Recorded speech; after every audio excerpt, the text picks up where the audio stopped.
Baik Bapak Ibu, pertama-tama saya ucapkan terima kasih kehadiran Bapak Ibu semua yang menghadiri kegiatan kami dalam sosialisasi tentang budaya positif. Jadi ini bukan semata kepentingan kami, tapi ini kepentingan sekolah kita dan meningkatkan mutu pendidikan ke depannya. Budaya positif itu merupakan perwujudan dari nilai-nilai kebajikan universal yang diterapkan di sekolah. Jadi budaya positif ini diawali dengan perubahan paradigma tentang teori kontrol.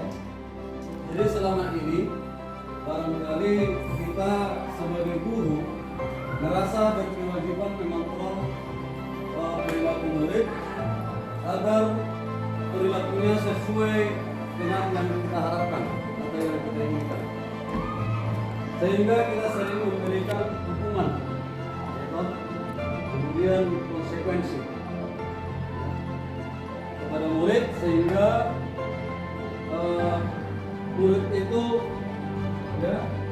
merasa terbeban, makanya perubahan perbuatan baik bagi murid itu agak susah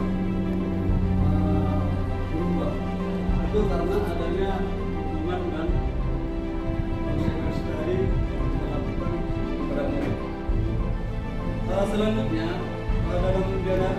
dalam bukunya Diana Gosen ada yang berjudul Restriction School Discipline, menyatakan ada 3 motivasi perilaku manusia.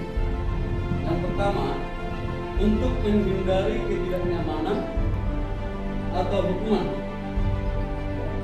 Yang kedua, untuk mendapatkan imbalan atau penghargaan dari orang lain. Yang ketiga, untuk menjadi orang yang mereka inginkan dan menghargai diri sendiri dengan nilai-nilai yang mereka percaya.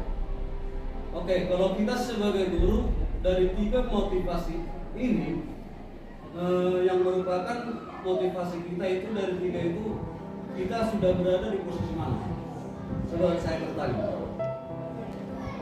Dari 3 itu, untuk menghindari ketidaknyamanan hukuman. Jadi kita melaksanakan tugas itu dengan baik. Apakah kita karena menghindari hukuman, ketidaknyamanan? Kemudian yang tiga.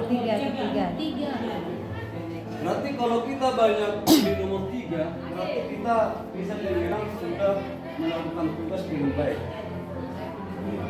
Karena nomor 2 ini terkadang kita masih pengen mendapatkan imbalan. Kita kerja karena kita mendapatkan imbalan. Kan seperti itu. Uji saja. Uji coba saya nomor 2. Iya, seperti itu ya. Kan kita juga perlu dihargai. Jadi motivasi inilah yang mau kita kembangkan. Yang ketiga, memang pada motivasi kedua itu lumrah.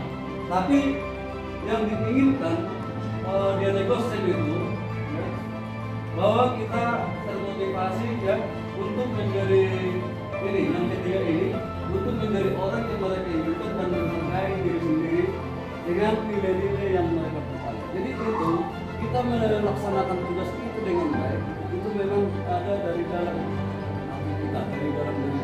Begitu juga nanti siswa di dalam menyelesaikan masalahnya. Jadi dari dalam dirinya anak kita, bukan kita yang menyelesaikan masalahnya, tapi dari diri anak tersebut. Oke, selanjutnya ada beberapa yang perlu kita lakukan di dalam pelaksanaan budaya positif. Biasanya kita sebagai wali kelas, kita membuat peraturan kelas. Di sini kita dituntut membuat keyakinan kelas. Bedanya kalau di dalam peraturan masih banyak kita gunakan bahasa-bahasa yang negatif. Kalau di sini di dalam keyakinan kelas kita menggunakan bahasa-bahasa yang positif. Jadi misalnya kalau peraturannya misalnya di sini saya ambil yang negatif ya, dilarang melakukan kekerasan, ya toh? Itu bahasa negatif. Jadi kalau di keyakinan kelas berarti itu berhubungan dengan keselamatan. Jadi cukup ditulis dengan keselamatan atau menghormati orang lain, itu dalam keyakinan keras. Atau contoh sederhananya, dilarang buang sampah, ini kan bahasa negatif. Dilarang buang sampah, mungkin kita buat buanglah sampah pada tempat itu seperti ini. Itulah keyakinan keras. Jadi ini keyakinan keras ini nanti kita suruh anak mereka yang tuliskan sendiri. Nah, nanti boleh nanti kita sebagai wali kelas ya menuliskannya dalam kalimat positif, jangan lagi dalam kalimat negatif. Walaupun anak-anak kita nanti menuliskannya dalam kalimat yang negatif. Misalnya dari hati sesuai itu dilarang sampai begitu ya. Makasih telah berdoa. Iya, seperti itu. Jadi bukan hanya sekedar ini ya, bukan hanya sekedar kata-katanya bagus tidak. Ya mungkin misalnya dilarang mengganggu teman pada saat belajar, ya kan? Dilarang mengganggu teman. Berarti di sini kan nilai universalnya, ya nilai universalnya maksudnya ada di sini.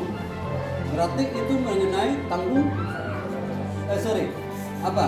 Kalau kira-kira mengganggu teman, menghargai, ya, menghargai dan menghormati, saling menghargai dan menghormati. Jadi cukup seperti itu. Jadi kira-kira itu bedanya antara peraturan kelas dan keyakinan kelas. Jadi sekarang di guru penggerak itu sudah dirubah menjadi keyakinan kelas. Kalau dulu kita buat tata tertib kelas ya, peraturan kelas ini dia identik dengan peraturan. Jadi memerintah ya.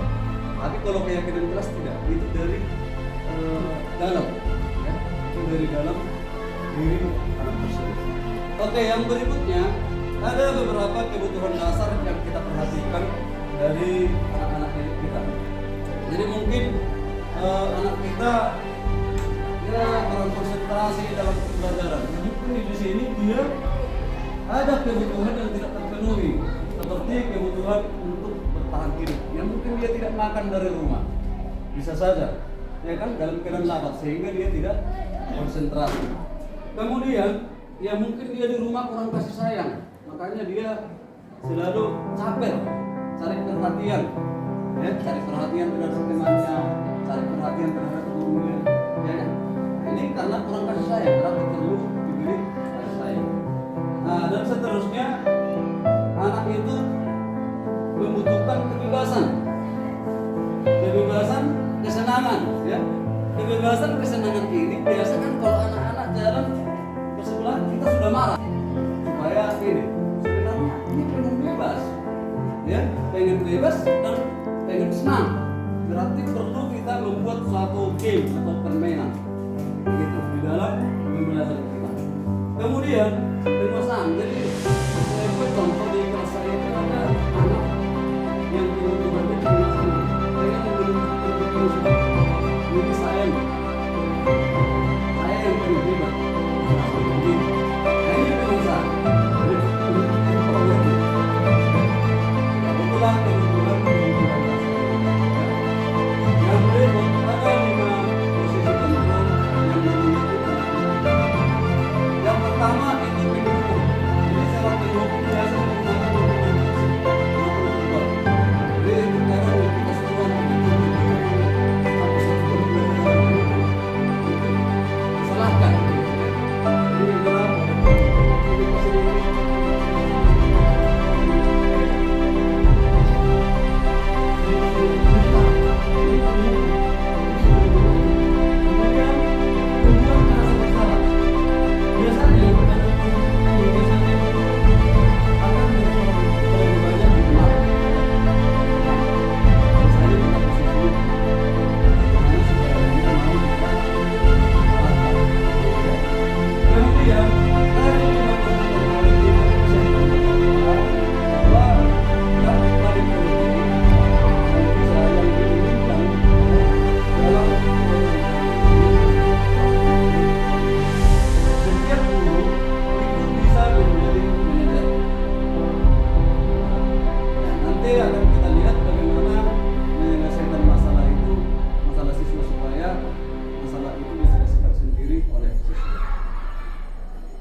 ya, yang berikut inilah segitiga restitusi. Tidak terima. Iya, dalam segitiga restitusi ini yang pertama itu adalah menstabilkan identitas. Menstabilkan identitas di sini kita misalnya ada masalah anak, kita bertanya, ya toh? Nah, apa yang kamu lakukan? Aduh, saya tadi begini, Pak. Nah, oke, tidak apa-apa. Setiap orang pasti pernah melakukan kesalahan. Ya toh? Jadi kita ini dulu, kita stabilkan dulu identitasnya. Kemudian kita validasi tindakan-tindakan yang salah itu. Terus, nah kamu tentu tahu yang kamu buat itu salah. Seperti itu ya. Yang punya buat itu salah. Kenapa kamu melakukannya? Nanti dia punya alasan dari dia. Alasannya apa? Kenapa anak itu melakukan? Kemudian kita menanyakan keyakinan keras tadi. Dia berhubungan dengan kamu ingat keyakinan keras kita tidak? Ya. Keyakinan keras kita itu apa? Nanti anak kita akan menyebut, waduh saya tunggu Pak, nanti saya lihat. Mungkin ada jawabannya. Mungkin ada juga anak itu langsung menyebut, karena dia pernah menuliskan keyakinan keras. Kemudian kita tanya lagi, oke, ini penyelesaiannya. Kalau kamu ingin menjadi orang, kamu seperti menjadi orang, berarti apa yang kamu lakukan solusi untuk memperbaiki permasalahan ini? Nanti akan dengan sendirinya masalah itu dia akan selesaikan, dia akan ceritakan solusinya seperti apa. Begitu. Oke, terima kasih. Mungkin itu yang bisa saya sampaikan.